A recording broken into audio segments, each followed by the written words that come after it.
나위 나의 구원이신 하느님, 내 머리의 생각과 내 입술의 말들이 주님 마음에 들게 하소서.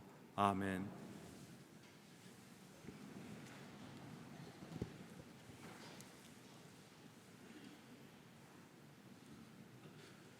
여러분은 성당 입구에 있는 성전, 그러니까 세례대를 거쳐서 이 성당에 들어오셨습니다. 세례대의 성수에 손을 적셔서 몸에 십자 성호를 그으며 이렇게 기도하셨습니다. 이 성수로 우리의 세례를 기억하게 하시고 세례의 은총을 보존하게 하소서. 혹시 그러지 않으셨다고요? 성당 양 입구에 있는 작은 성수도에만 잠깐 찍어서 그렇게 오셨다고요? 그렇다면 오늘 이 성찬예를 마치고 나가시면서는 꼭 세례대에 손을 흠뻑 적셔서 십자 성호를 긋고 여러분이 받은 세례의 은총을 함께 기억하고 축하하시기 바랍니다. 세례의 물은 하느님께서 우리와 동행하시고 지켜주신다는 아름답고 강력한 표시입니다. 언제든 성당에 들어오실 때 되도록 중앙으로 들어오셔서 세례대의 성수로 십자 성호를 하고 나서 여러분의 자리에 앉으시기를 바랍니다. 뒤끝에 옆쪽으로 오시는 분들도 마찬가지입니다. 중앙의 세례대를 거쳐야만 하는 이유가 또 있습니다. 성천 옆에 걸린 예수님의 세례 이콘 때문입니다. 우리 교회의 이콘 작가인 강연주 마리아 교우님이 손수 그리고 봉헌한 이콘입니다. 오늘 복음서에서 들은 예수님의 세례 장면과 그 뜻을 이 이콘처럼 잘 드러낸 신학책이 없다고 해도 과언이 아닙니다. 세례자 요한이 예수님께 세례를 베풀 때 하늘이 열려서 성령이 내려오고 천사들이 곁에서 증언자가 되는 그런 장면입니다. 주님의 머리로부터 그 몸에 걸쳐 흘러내린 세례의 물이 이제 생명의 강이 되어서 흐르고 그 강물에는 착한 어린이들이 물고기를 타고 논일며 기뻐하는 모습이 새겨져 있습니다. 요한과 예수님, 천사와 어린이, 이 모든 생명의 세계 속에 우리가 초대받았다는 그 놀라운 신학이 잘 그려져 있습니다. 다시 되새겨드립니다.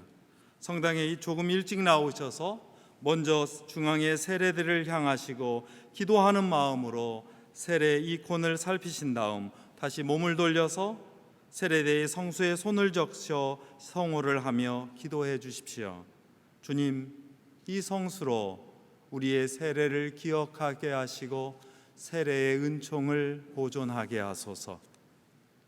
이제 여러분은 다시 주님의 몸인 이 제대를 향하여 걸으면서 주님의 나라를 향한 신앙의 순례를 시작합니다. 그 순례에 주님께서 동행하십니다. 이것이 우리 신앙인의 훈련이고 또한 정체성이기도 합니다. 신앙의 삶은 세례의 은총 안에서 새 삶을 시작하고 걷다가 그 일생을 주님 품 안에 도착하여 마무리하는 일입니다.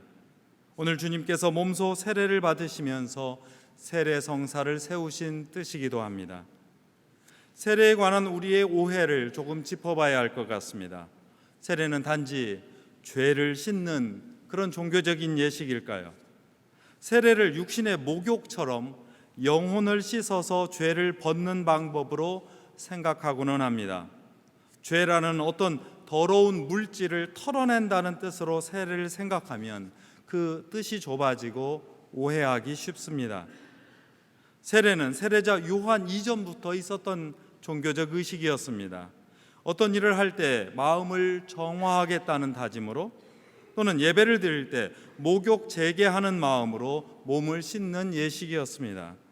일주일에 세상살이를 마치고 교회나 절에 나와서 죄를 씻으면 된다는 어떤 종교적인 샤워와 같은 행위였습니다.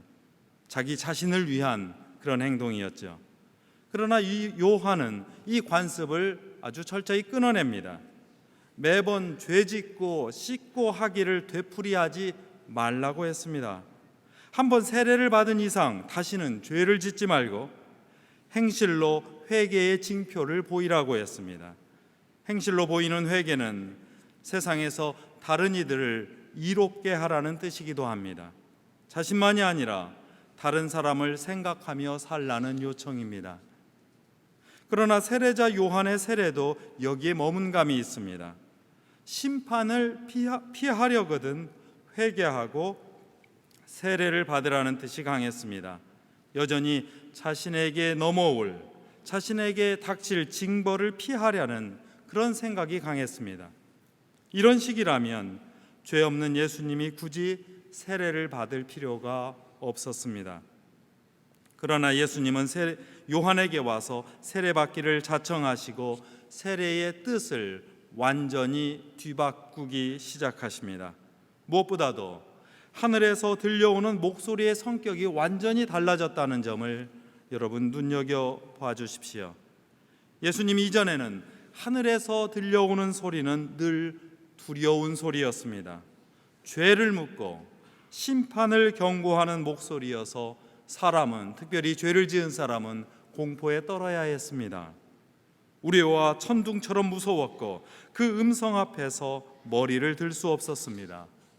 하느님도 그만큼 멀게만 느껴졌습니다. 여러분은 오늘 들으셨지요?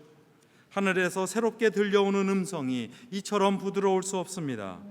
예수님을 향한 그 부드러운 목소리는 지금 우리에게 들려옵니다.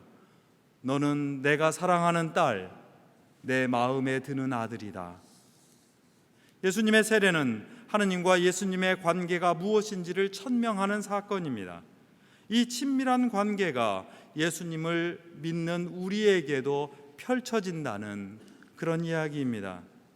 우리가 받은 세례는 우리가 더 이상 심판받는 자리에 있지 않고 하느님의 사랑과 친절함 속에 참여하게 되었다는 그 사실을 선포하고 있습니다. 우리가 받은 세례는 그 어떤 세례도 아니고 바로 오늘 예수님께서 받은 그 세례입니다.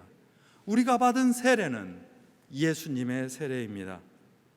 여기에 우리가 기억해야 할 세례의 은총이 있습니다.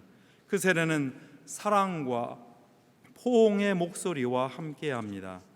환대와 영접의 행동으로 드러납니다. 세례 때 일어난 예수님의 방식에 우리 자신을 맡겨야 합니다. 첫째로 예수님은 바른 절차를 존중하시면서 현실을 그대로 껴안으셨습니다. 예수님은 세례 받으실 필요가 없는 분이셨습니다. 오히려 요한에게 새로운 세례를 베풀어야 할 판이었습니다. 그러나 주님은 신앙의 선배인 요한을 존중하고 그의 유산과 가치를 겸손하게 이어가기로 작정하였습니다. 그가 광야에서 펼친 고생과 땀, 나아가 그가 세례자 요한이 참수형으로 흘릴 순교의 피를 깊이 받아들이셨습니다. 둘째로 예수님은 자신도 준비해야 한다는 사실을 몸소 보여주셨습니다. 주님도 광야에 나갔습니다. 세상에 떠밀린 사람들, 실패한 사람들, 주변부로 쫓겨난 사람들의 장소, 그 광야입니다. 그분의 지상세계가 그렇게 시작되었습니다. 가장 누추한 곳에서 태어나셨고 곧바로 다른 나라로 박해를 피해 도망쳐야 했던 이민자가 되었습니다. 성인이 되어서도 예수님은 아프고 외로운 광야의 현장에서 세례를 받으며 당신의 선교를 준비하셨습니다. 오늘 이사야 예언자의 말씀대로 그분은 상한 갈대라고 하여 꺾어버리지 않고 심지가 깜빡거린다고 하여 꺼버리지 않으시는 분이었습니다. 오히려 백성에게 생명의 입김을 불어넣으시고 숨결을 넣어주시는 분입니다. 이 세상에서 정의를 세우시고 우리를 세상의 빛으로 만들어 주십니다.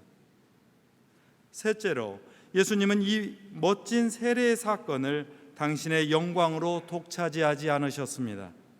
하늘에서 들려오는 소리는 승리의 음성이 아니었습니다.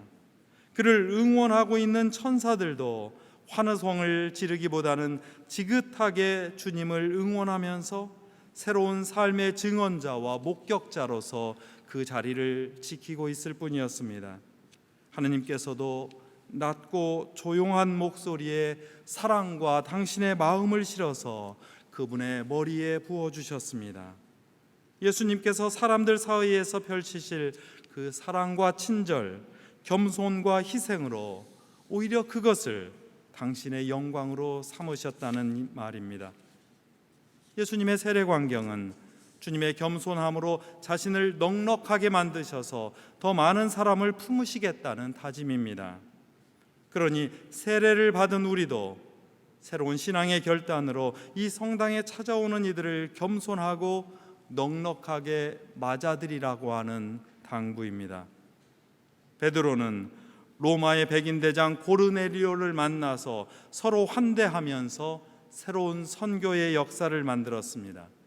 하느님께서는 이방인이든 누구든 비신앙인이든 누구든 어떤 정치와 경제의 처지에 놓여 있든 주님 앞에서 올바르게 사는 사람이라면 차별 대우하지 않으시고 모든 사람을 품어 안으신다는 그 진리를 분명하게 선포했습니다.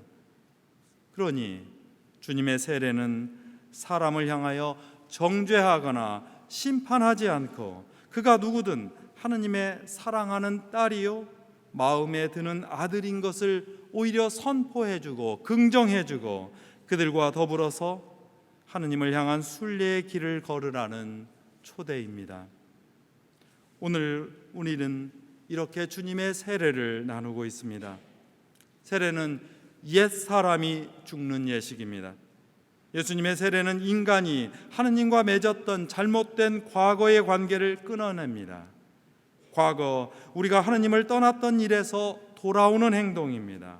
과거 우리가 이웃과 불화했던 관계가 죽어서 이제는 새로운 삶의 방식을 받아들이며 살아가겠다는 확신입니다. 세례받은 우리는 매일 신앙의 새 출발을 경험합니다.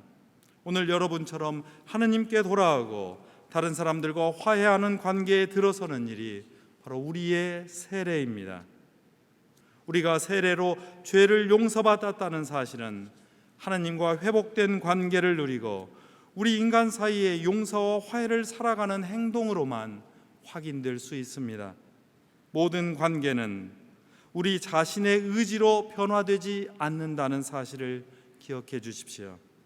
하느님의 너그러운 은총과 부르심에 겸손하게 자신을 내어놓을 때 세례자의 손에 자신을 맡겨서 물속에 자신을 완전히 담글 때 멋지게 치장한 머리에 세례의 물을 부어서 완전히 그 머리를 흐트러 버릴 때 바로 그때 일어나기 시작합니다. 세례의 신앙인은 자기만의 또한 자신만의 연륜과 경험으로 세운 그 기준을 포기하고 하느님의 기준을 구하며 살아갑니다. 자기 방식대로 살아가는 것이 자칫 하느님의 사랑을 가릴 수도 있다는 사실을 늘 경계하며 그것을 되새기며 살아갑니다.